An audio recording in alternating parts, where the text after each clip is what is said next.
Hi, everybody. Hey, I'm back again with the part one of what I hope is a part one, part two coverage of landscape generation programs on your Amiga. The two most popular, Vista Pro and Scenery Animator. We're covering Scenery Animator first because, frankly, it's the easiest one to use. I think it's a lot more accessible for most users, especially new users who these videos are actually for.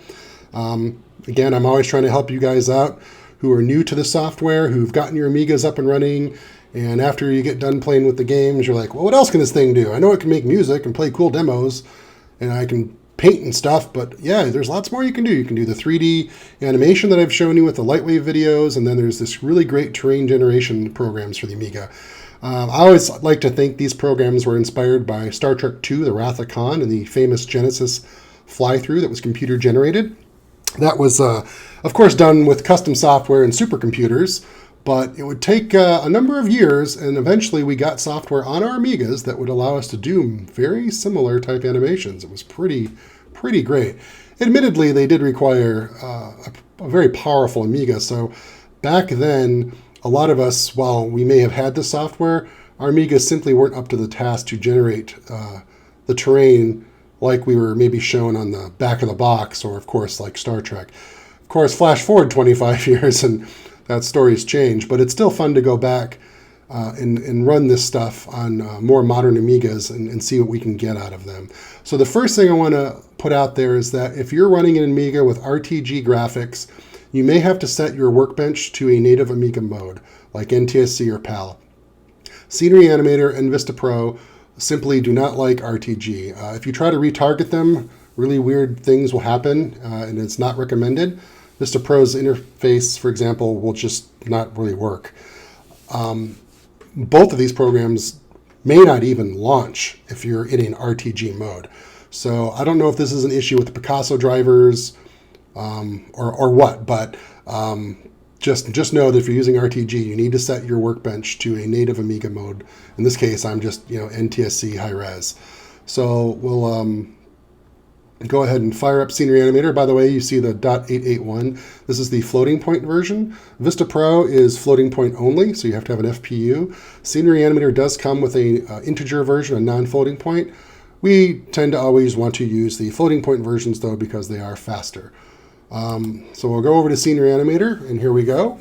This is version 4 from 1993, so this was the newer of the versions. And one of the first things I've done here is I've gone to Project Load, and I've loaded in the Mount St. Helens file, and then I immediately saved it as Mount St. Helens mine, so I don't want to mess with the original file. And one of the things you want to do when you first load up Scenery Animator is set your animation mode. And I've chosen Ham 8 Anim because, again, I love my ham. Render mode, Ham 8.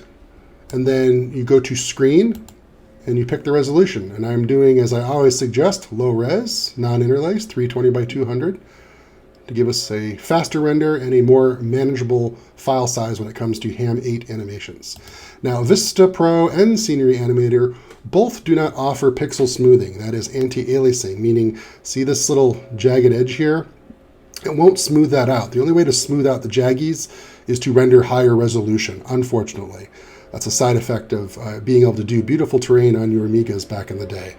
One of the great things about Scenery Animator over Vista Pro, and I'm sorry to keep mentioning Vista Pro, I'm going to cover that in part 2, but I want to just keep it relevant, is that one of the great things about Scenery Animator is that what we're looking at right now is this real-time preview of what the render is going to look like. And that's one of the really great intuitive things about this program, is that you get feedback. So if I move the camera down, I get feedback. If I move the camera to the right, I get feedback. I know what it's going to do.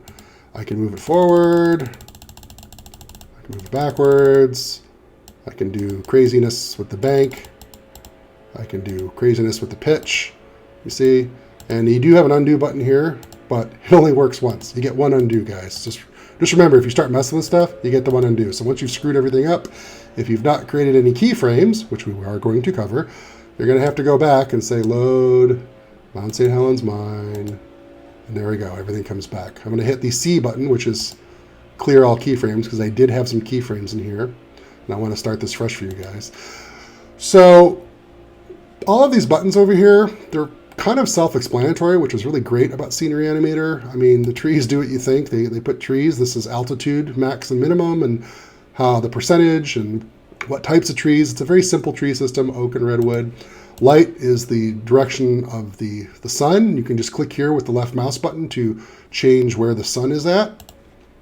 Sky turns clouds on and off and says whether or not they're going to blend in with the sky. And you can set their altitude and how many clouds there are, whether it's 100% cloudy or it's 25% cloudy. Water, again, here's your water. This is a global way to set the water level. Right now it's at sea level because water. So right now, if I change this value up or down, you could raise and lower the water. There is a more advanced water system where you go into a map view right here, and then you can actually use this lake button over here, and you can click on these different elevation points, and you can generate new lakes. So right now, because this is an official Mount St. Helens file, this is where the official water level was at the time they made this. So that's where that's at. But you can add your own lake. So I could put a lake in here if I wanted to using this lake button. This is also where you have advanced animation controls. You can see this like red triangle. That's my camera. And this is the camera looking at Mount St. Helens. So in between these two red lines is the camera's field of view, what it's seeing. And this is basically your advanced animation tool system, which I'm not going to cover in this brief overview video because this can get kind of complicated. But this, just to let you know, this is where if you wanted to click and add individual lakes or get into more animation tools where you get an overview of where your camera is actually moving around in a scene, this is where you can do it. Click main to go back to this, which I think is a much cooler looking view where you can just see through the camera. What do we want to cover next? Oh, up here in this menu, the options menu. Scenery Animator, again, to try and make things easier for you, has built-in collision detection and auto banking. So if you try to, with this automatic collision turned on, if I try to go down here, I keep clicking down and nothing's happening because it's detecting that I'm hitting that terrain and for me. Now, if I turn that off, I could go underneath the terrain and render some wacky stuff. But that's what it's doing right there with that automatic system. And that works with animation. So if I animate this camera forward here and I start setting keyframes, it'll automatically, here we go. See if this does this. You may have to actually, okay, so here we go. There it goes. See how it's automatically going over Mount St. Helens? Isn't that cool? It does that for you because of the detect collision, avoid collision type system. So that's a pretty handy thing. And the auto banking does exactly that. If you rotate the heading of the camera, so remember that those two red lines? V. I'm sorry, everyone in England, by the way, for doing this. Anyway, the camera is looking left and right. If you turn on auto banking, as the camera rotates left and right and moves, it'll actually, like an airplane, it'll bank it for you. You don't have to mess with this very touchy bank system. It'll automatically bank it for you. So that's pretty neat. I'm going to go ahead and hit load again since I screwed my camera up. And again, clear the keyframes I had saved with it. So that's what this option system collision is for and auto banking is for, that it's to help you animate. And also navigating the camera around. Well, you can do it in the map view, as I told you, this kind of like God's eye view of the landscape. Or using the look through the camera mode with the preview system, you can do what I just did, which is this is up, this is down, this was left, this was right, this was forward, this was backwards. And now we're doing a dance in the landscape land. And anyway, yeah, Fractal is how you generate the terrain. We've loaded a terrain, so we're not generating a terrain in this particular example. But if you wanted to start over with your own terrain that's all yours, that's what this is for. V1.0 basically generates a smaller section of terrain that takes up less memory, is more manageable, but you can quickly run out of terrain to move your camera around on because it's kind of small. Infinite is their ability to keep generating terrain for you as the camera moves. So it's an infinite level of terrain. It's not infinite. There's memory limits, obviously, but that's what the infinite's for. So if you want to have a much larger playground to play on, that's what your infinite is for. Most of you are probably just going to want to load one of these preset dem files, as they're called, to explore and see how cool this is. I already covered water and the sky and then land. Yeah, land, this is how you control the colors of the land. Scenery Animator uses a earth tones palette. You can, of course, change that palette however you want. But this is basically saying rock is gray, snow is white, vegetation is green, soil is brown. And you're setting the altitude limits. So this, again, I loaded this file, so it came with these settings, but you're basically saying snow at a minimum of 2,000 feet, rock at a minimum of 2,000 feet, and green grass only goes up to 1,500 feet. So after that, it's going to do rock. The brown soil is the blend color between gray rock and green vegetation. If you turn that off, there won't be any blending of brown, green, gray. So it'll look less detailed. It'll look simpler. But again, it's your creation. You can do what you want. But that's what these are basically telling you. These are colors, and again, you can change these colors in the screen area if you want to. So if we go back to screen, you can see vegetation, water, soil, sky. You can change these colors however you want. You don't have to stick to their colors. But let's get to the important part, which is the actual animation portion of Scenery Animator. Why they call it Scenery Animator. So the first thing you want to do is set a keyframe. So if you hit S right here, it's actually I'm going to start I want to really make sure this is fresh. So I'm going to click load. I'm going to clear out any existing keyframes. So if we click S, boom, you have your first keyframe. Isn't that great? So what happens now is if I do something silly like I go up here and I come over here, and then I'm like, oh no, how do I get back to where I was? Oh gosh, stop it, stop drawing. You can go ahead and there's little VCR controls here, left and right. You can click left and right and it'll take you back to that first keyframe. Well, I only made one keyframe. So Scenery Animator doesn't know I'm animating yet with just one key. It's like, huh? No, you can't animate with one key. And think about it. No, you can't. You need more than one key to animate, but it doesn't know what's going on yet. So let's go back and hit load mine. Yay. Clear the keyframes. So now we're going to say, okay, set. I want that keyframe to be 15 frames long. Enter. Okay. So now when I click forward and click back, again, nothing happened because nothing's moved. And I go, I'm being stupid again. I'm clicking around. Yay. Yay. Okay, stop it. Yay. Oh, I want to go back to where I was. Click back. Oh, what's going on? I said it was 15 frames of one keyframe. Nope. It still doesn't know you want to animate because you need more than one key. You need a point A and you need a point B minimum for it to know that you're actually trying to animate. So you go back to load. Load. Here we go. Doing it again. And so this time you're like, all right, darn it. Here's my keyframe. I want that keyframe to be 15 frames long. And then I'm going to go forward, and up a little bit. And now I'm going to add, using plus and minus, add another keyframe. So there's keyframe 2, but it's not been saved. You got to hit S for set or save. I don't know if this is actually S for set or save. I keep saying set, but maybe it's save. So you click S.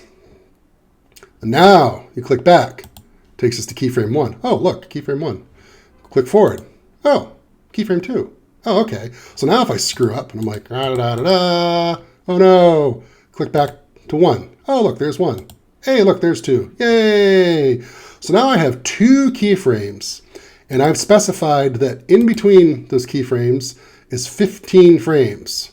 So if I go over here and I click play, it says first key must have at least one frame. That's because I forgot to specify that keyframe 1 has any keyframes to do anything. So yeah, I gave it 15 frames for keyframe 2, but I didn't give it any frames for keyframe 1. So I got to go in here, click 15, enter, save. Now it's got 15 frames for keyframe 1, and it's got the 15 frames set up for keyframe 2. So let's go back to the beginning, key 1, hit play. And now you can see the animation. You can see the little counter. If you missed it, guys, look up here. Let's go back to 1. Look up here and you'll see the counter. Boom. Okay.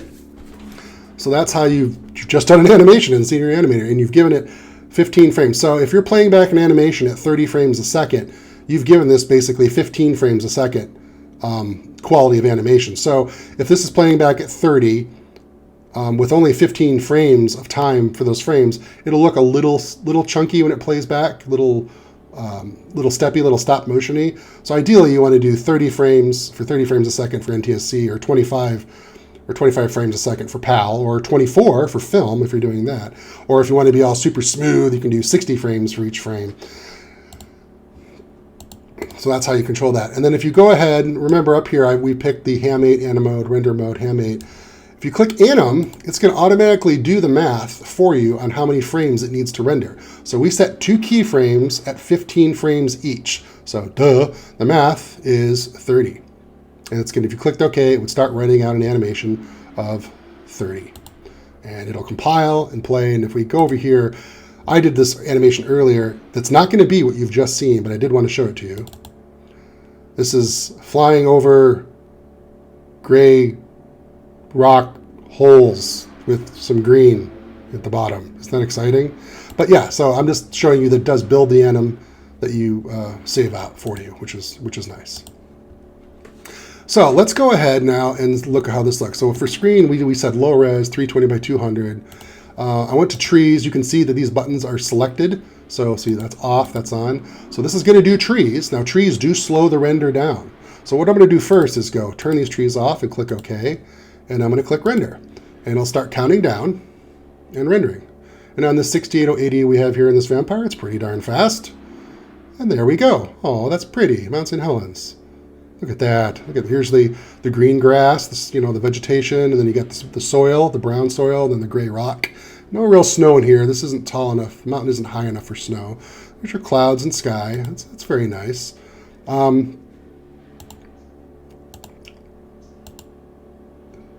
Interesting thing, that render looked like that, didn't it? It looked like keyframe 2 when I hit that render button. Interesting, right? Here's keyframe 1. Let's click render. Okay, there we go. I must have rendered keyframe 2 and not realized it. You guys probably saw me click that, and I didn't see that because I'm crazy. So now, there we go. That's more what I was going for. So here we go. We got a nice wide shot, the establishing shot.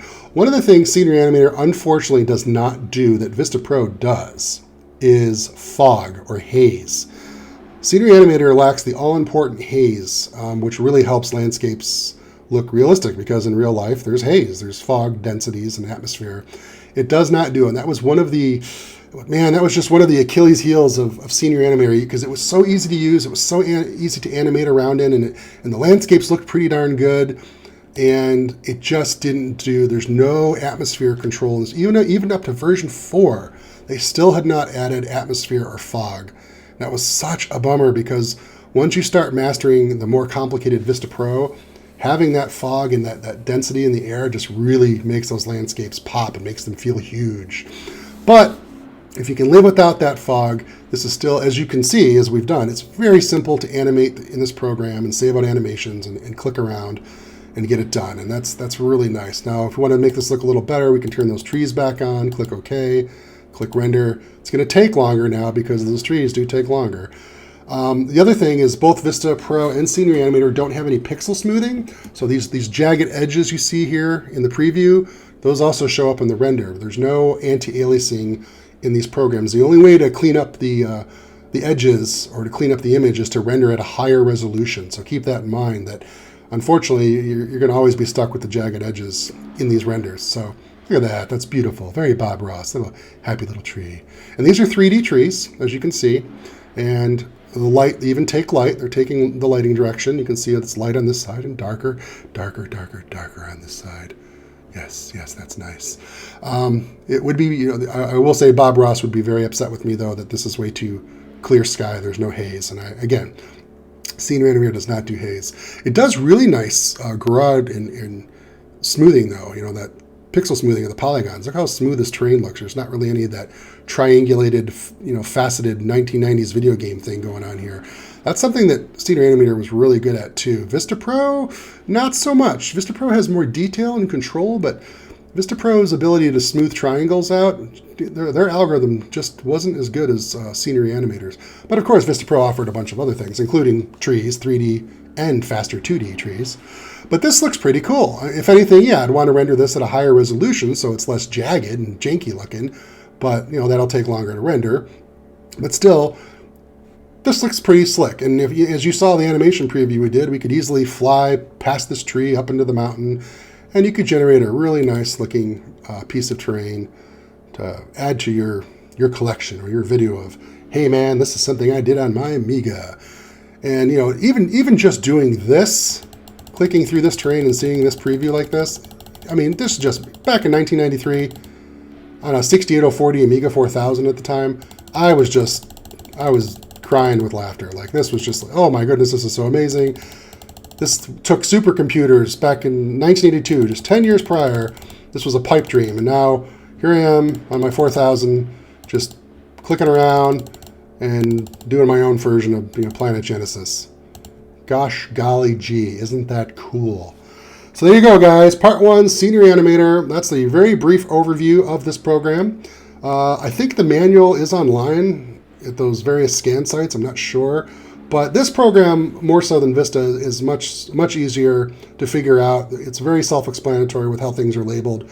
I just wanted to give you, again, like always, a quick dive into how it works. I know the keyframe animation system can be a little confusing, and that's why I wanted to cover that. And just always remembering you need more than one keyframe to let it know you're doing an animation. And don't forget to hit that save button after you change the camera, or if you change how many frames you want to get to that keyframe. Don't forget to hit that save, because otherwise it won't save, and you'll lose everything. And remember, the undo is only one undo. So if you go crazy and you haven't set a keyframe and you only got the one undo, you might as well just reload again. So don't forget to save often, save versions, always save landscape and settings. And get in the habit of saving versions. Remember, these are modern Amigas. You've got plenty of storage, guys. So save, Mount St. Helens -mine version 1, version 2, version 3. Always save versions before you do anything really crazy, so you don't get frustrated and lose potentially hours of work, right? Hope this helps. Thank you for watching, and look for the Vista Pro video at some point. I'm not promising when. That's one thing I've learned from YouTube. Never promise videos. Just say that it's coming. Thank you, everybody, and have a lovely day wherever you are, and whatever planet you might be on.